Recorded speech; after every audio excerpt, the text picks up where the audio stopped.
Hello everybody, welcome back to the channel. And before we get started, I just want to say hello. We got something interesting today. We're going to start educating a little bit, and what we're going to talk about my navigation gear. So hang in there, be right back with you. Check out that view, huh? Beautiful, huh?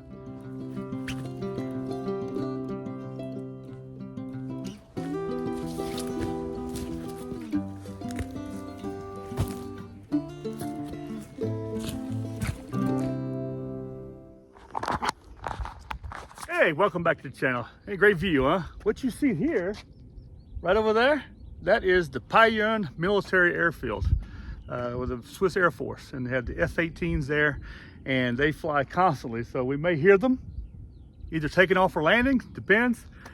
Anyways, beautiful area. You got a great view here of the whole area. Behind me is the Jura Mountains along that area right there. That's the Jura, and this, you maybe catch a little bit of the lake over there. That's Lac Neuchâtel, and I was on it a few days ago this week at work. So anyway, so let's get on with this. Also, before we get started, I'd appreciate if you subscribe to my channel if you're not already subscribed, and if you are, thanks a lot. I really appreciate it. And please continue sharing my channel, my videos with all your friends and enemies. And don't forget to leave a comment down below. I read all your comments, and I respond to all of them. And yeah, give me a thumbs up. Those thumbs ups are very important because that helps the YouTube blah blah blah to send my videos out, and I really could use some help on that, you know. So anyway,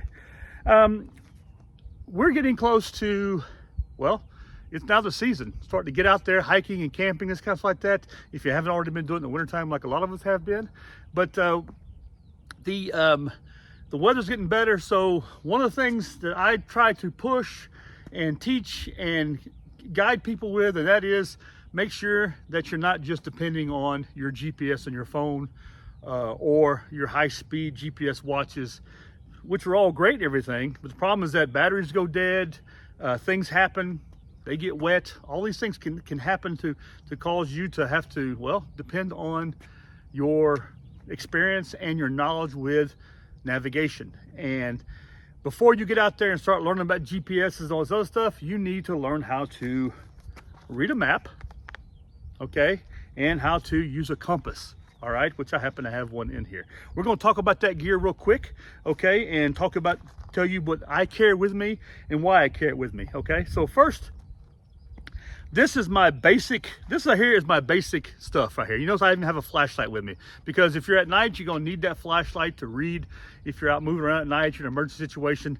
So it's good to have a flashlight in your kit on you so that you are sure that you're gonna be able to see what you're doing. So make sure that you have a headlamp or something like that, some kind of a head torch like that, so you can do that with. Another thing is, a good map, a topographic map, has a 124 scale, 124,000 scale map right here that I use, and I make my own map covers. You could use anything.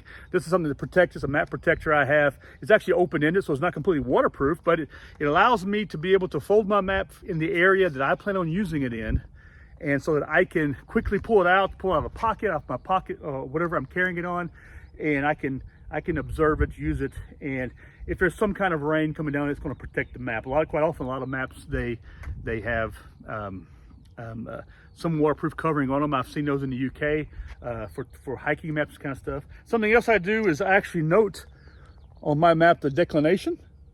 It says 3 degrees to the right. Okay, so add 3 degrees, and this changes from time to time. So it's important that you, if you're going to go into an area, make sure you look it up. These maps, the Swiss Army, these maps, topographic map, does not have declination built into it. So I added it to myself, okay? And this is the Romo area, which I'm still in the Romo area, I believe. I think it might be on this map still. I'm not sure, but I'd have to look. But I think it's still on this map right here. But anyway, something else I have in here is I have I have one of these right here. Okay, inside here is a protractor. Now, if you have a good compass like I have, let me show you that to you. My compass right here, it has a protractor built into it. Okay, you can see the protractor built into it, different protractors, different scales, and so that comes in handy. Okay, we'll talk about the compass in just a minute. We're going to keep talking about the map a little bit more, okay, in my map case.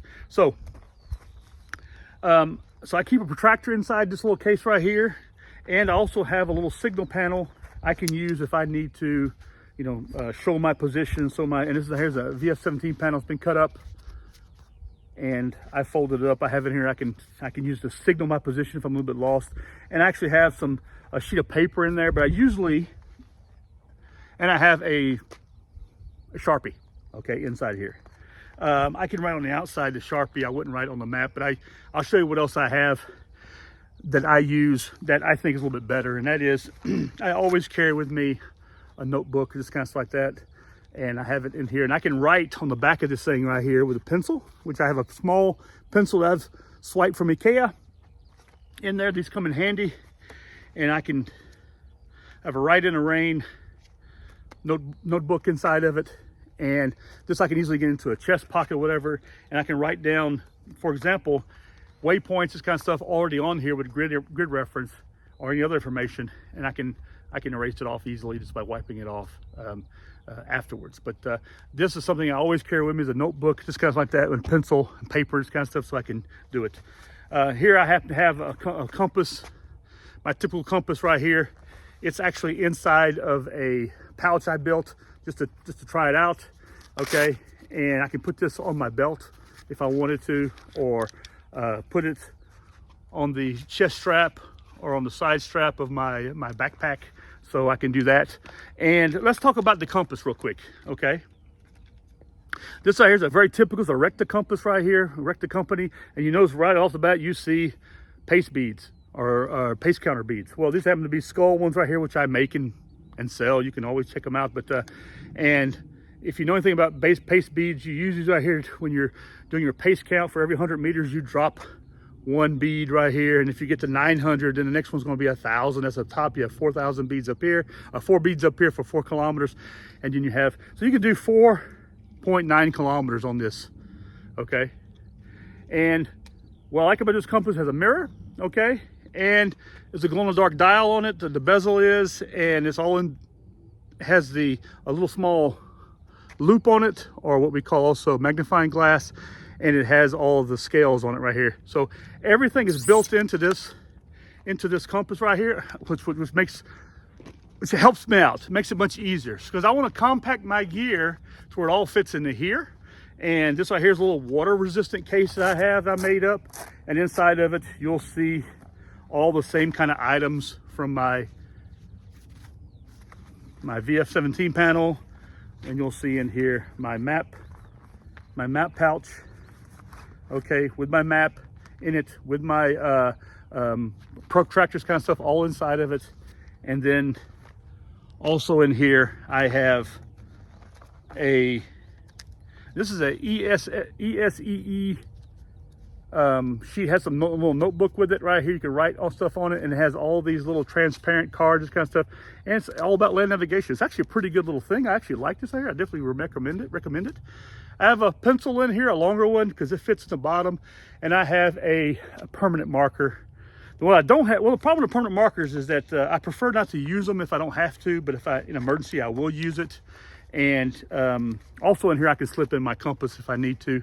I usually carry a couple of them on me just in case. And so I can get everything in that little kit right there, so I can have it in my waist pouch or on my backpack or in a pocket, and it's all ready to go. So when I get out there, it's all ready to go, and I have all the information I need.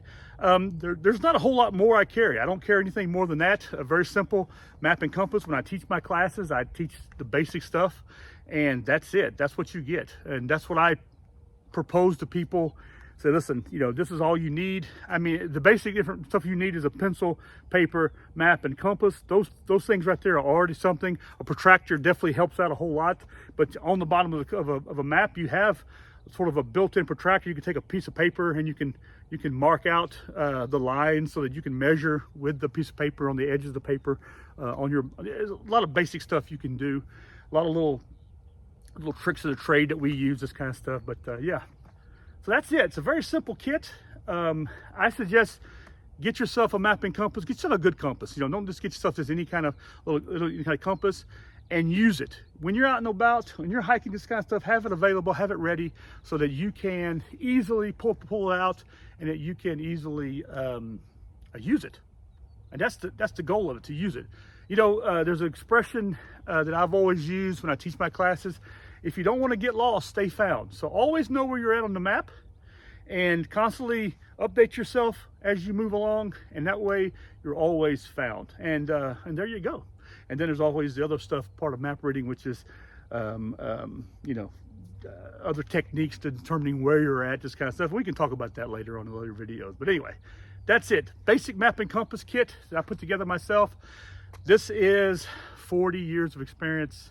Well, a little bit less than 40 years.